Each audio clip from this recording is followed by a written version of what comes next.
6 दिसंबर हर वर्ष ये तिथि भारत के हृदय में एक धीमी सी दस्तक दे जाती है। ये कोई साधारण तारीख नहीं, किसी समाज, किसी व्यक्ति या किसी आंदोलन की स्मृति भी नहीं। ये वो दिन है जब भारत के आत्मसम्मान, न्याय और आधुनिक चेतना का सबसे बड़ा दीपक बुझा नहीं बल्कि विराम लेकर अमर हो गया। महामानव बाबा साहेब डॉक्टर भीमराव रामजी अंबेडकर एक नाम नहीं, एक संवेदना, एक विचार नहीं, एक महासागर, एक व्यक्ति नहीं, एक सतत जागरण। हर 6 दिसंबर हम लौटकर उन्हीं से एक प्रश्न पूछते हैं, बाबा साहेब, क्या हम आपके सपनों का भारत बना पाए? और हर 6 दिसंबर हर साल वो प्रश्न हमसे भी एक प्रश्न करता है, क्या तुमने मुझे समझा या बस पूछते ही रह गए? क्योंकि सच ये है, हमने बाबा साहेब को प्रतिमाओं और मूर्तियों में बांध दिया और विचारों को अक्सर अनदेखा कर दिया। हमने जय जयकार को याद रखा, पर उस तपस्या की जड़ों को अक्सर भूल गए जिसने इस राष्ट्र की रगों में समानता का रक्त बहाया। बाबा साहेब का बचपन, जिस उम्र में बच्चे मिट्टी में खेलते हैं, किसी बस्ती की गली में पतंग उड़ा रहे होते हैं, उसी उम्र में एक बालक पानी की प्यास लेकर खड़ा था, मगर उसे उस पानी को छूने तक का अधिकार नहीं था। उस बालक की प्यास बुझी नहीं, बल्कि उस प्यास ने भारत की नियति बदल दी। किसी ने पूछा, इतना कष्ट मिला, फिर भी कटुता क्यों नहीं? उन्होंने कहा, क्योंकि कड़वाहट समाज को जलाती है और मैं समाज को जगाना चाहता हूं। जो बच्चा अपनी ही मातृभूमि पर पराया बना दिया गया हो, वही बड़ा होकर उस भूमि का संविधान लिख दे। ये इतिहास का संयोग मात्र नहीं, संघर्ष की पराकाष्ठा है। मुंबई के दादर का राजगृह ये सिर्फ एक निवास नहीं, ये वो पवित्र स्थान है जहां किताबें दीवारों तक फैल जाती है और विचार मन की सीमा लांघ जाते हैं। दुनिया के लोग अपने रहने के लिए घर बनाते हैं, उन्होंने अपनी किताबों के लिए घर बनाया। कहा करते थे, मेरी किताबें सुरक्षित रहे, मैं तो कहीं भी रह सकता हूं। सिर्फ एक महानतम विद्वान ही ऐसी बात कह सकता है, जिसने तिरस्कार को पुस्तकालय में बदल दिया और अपमान को नीति में। उनकी जिंदगी का सबसे विराट क्षण 14 अक्टूबर 1956 नागपुर की दीक्षा भूमि, जहां एक युगांतरकारी घोषणा हुई कि अब यह देश प्रज्ञा, शील, करुणा, विवेक और समता पर चलेगा। उस दीक्षा भूमि की गूंज आज भी भारत की न्याय यात्रा की धड़कन है।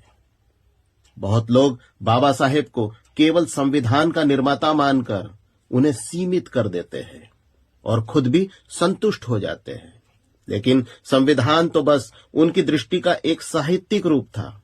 असल में वे थे एक महानतम अर्थशास्त्री, एक कानून के परम विद्वान, एक तर्कशास्त्री, एक समाज दृष्टा, चलते फिरते विश्वविद्यालय, एक अजेय आत्मविश्वास।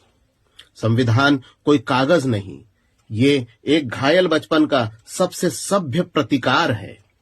आज भारत आगे बढ़ रहा है, परंतु क्या वो इतना ही भीतर से भी बदल रहा है?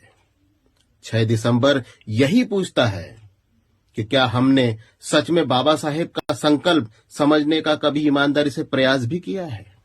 उन्होंने 3 चेतावनियां दी थी, जो आज पहले से कई अधिक प्रासंगिक है। पहली चेतावनी थी शिक्षा। जिस हाथ में किताब नहीं, उस हाथ में अवसर नहीं, और बिना अवसर के लोकतंत्र पूरा हो ही नहीं सकता। दूसरी चेतावनी प्रतिनिधित्व की। लोकतंत्र की ताकत सिर्फ बहुमत नहीं, हर आवाज की भागीदारी है। एक भी व्यक्ति पीछे छूट जाए तो राष्ट्र अपूर्ण है। तीसरी चेतावनी नैतिक अनुशासन। उन्होंने कहा था, संविधान की सफलता इस बात पर निर्भर होगी कि इसे लिखने वाले नहीं, इसके पालन करने वाले लोग कैसे हैं, उनका चरित्र कैसा है। आज सोशल मीडिया का क्रोध, बिना सोचे लिखे गए वाक्य, झूठ की गति और व्यक्तियों पर व्यक्तिगत हमले, ये सब उस नैतिक अनुशासन की परीक्षा ले रहा है जिसे बाबा साहेब लोकतंत्र का प्राण मानते थे। लेकिन महापरिनिर्वाण दिवस शोक का दिन नहीं, ये आत्म परीक्षण का, आत्मचिंतन का, आत्म मंथन का, आत्म सुधार का दिन है, संकल्प का दिन है। ये दिन हमें 4 सरल लेकिन तीखे प्रश्न देता है। पहला प्रश्न, क्या हमने अपने भीतर के पूर्वाग्रहों को सचमुच छोड़ दिया है या वे सिर्फ भाषा में बदल गए हैं, व्यवहार में नहीं, चरित्र में नहीं। दूसरा प्रश्न, क्या अवसर की समानता केवल नारा है या हमारा आचरण भी वही कहता है? तीसरा प्रश्न, क्या संविधान सिर्फ परीक्षा का विषय है या जीवन का मार्गदर्शक है? चौथा प्रश्न, क्या राजनीति आज भी विचारों का सम्मान करती है या केवल सत्ता की दौड़ बन चुकी है? यदि इन प्रश्नों के उत्तर कठिन लगते हैं तो इसका अर्थ ये नहीं कि हम असफल हैं। इसका अर्थ है बाबा साहेब की रोशनी अभी भी हमें रास्ता दिखा रही है। कभी उन्होंने कहा था, मैं ऐसे भारत का निर्माण करना चाहता हूं जहां किसी मनुष्य को अपनी पहचान के कारण, अपनी जाति के कारण, समुदाय के कारण नीचा न दिखना पड़े। सोचिए, क्या हमने वैसा भारत बना लिया या वो अभी भी अधूरा सपना है? वे चाहते थे एक ऐसा राष्ट्र जहां कोई लड़की अपने सपनों के लिए माफी न मांगे, जहां किसी बुजुर्ग को सम्मान के लिए लड़ना न पड़े, जहां जाति का बोझ किसी बच्चे के कंधे पर ना हो। आज हम जहां खड़े हैं, प्रगति बहुत हुई है, पर यात्रा अभी बाकी है। 6 दिसंबर की रात बहुत लोग फूल चढ़ाएंगे, अनगिनत लोग शोक मनाएंगे, करोड़ों लोग श्रद्धांजलि देंगे, लेकिन प्रज्ञा सूर्य बाबा साहेब डॉक्टर भीमराव अंबेडकर को सबसे सच्ची श्रद्धांजलि न कोई माला है, न कोई हार, न कोई पुष्प, न कोई सभा। वो केवल एक परिवर्तन है जो हम अपने भीतर ला सकते हैं। यदि आज हम किसी एक बच्चे को सीखने का अवसर दे देते हैं तो ये उनकी वास्तविक पूजा है। यदि हम किसी उपेक्षित मनुष्य को सम्मान देते हैं तो ये उनकी शिक्षाओं का आचरण है।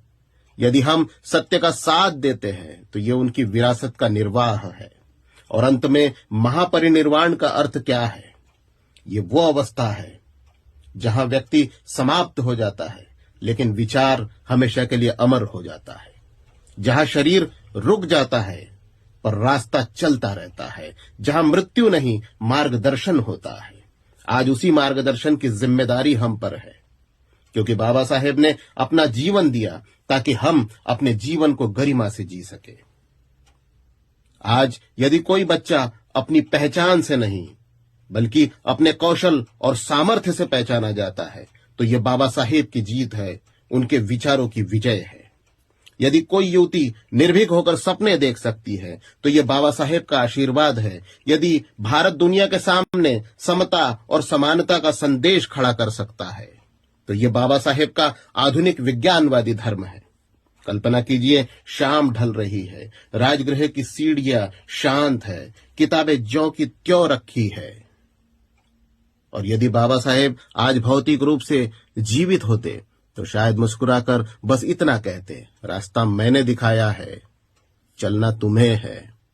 हर साल 6 दिसंबर हमें यही याद दिलाता है कि महापरिनिर्वाण विचारों का विराम नहीं, पीढ़ियों के लिए दिशा है।